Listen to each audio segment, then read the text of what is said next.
चंद्रपूर जिल्ह्यातील cement company पाठोपाठ आता अदानी उद्योग समूहाने चंद्रपूर जिल्ह्यातील शिक्षण क्षेत्रामध्ये प्रवेश केलाय। घुगुस येथील माउंट कार्मेल कॉन्व्हेंट उच्च माध्यमिक शाळा अदानी फाउंडेशनकडे शासनाने हस्तांतरित केल्याचं पाहायला मिळतंय। ही शाळा हस्तांतरणाची जिल्ह्याच्या शैक्षणिक वर्तुळात सध्या चर्चा आहे। यावरून आता आरोप प्रत्यारोप सुद्धा सुरू झाल्याचं पाहायला मिळतंय।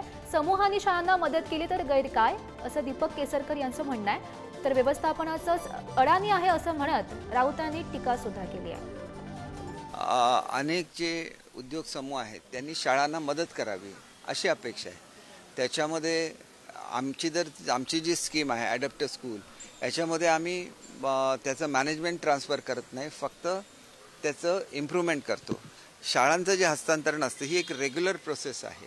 आम्ही कुठल्याही संस्थेने शाळा मागितल्या तर त्यांना देतो आणि ज्या ठिकाणी एखादा उद्योग येतो तिथं त्यांच्या CSR खाली चांगल्या शाळा देण्याची आवश्यकता असते आणि त्याच्यासाठी काही आवश्यकता असेल हस्तांतरणाची तर त्याच्यामध्ये चुकीचं काहीच नाही।